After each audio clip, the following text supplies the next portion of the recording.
आज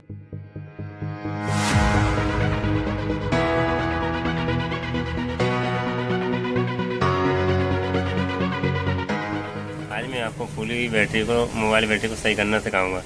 तो आप अपने मेरे वीडियो को पूरा देखें और मेरी वीडियो पसंद आए तो उसको लाइक और मेरे चैनल को सब्सक्राइब करना ना भूलें। तो थैंक यू, धन्यवाद।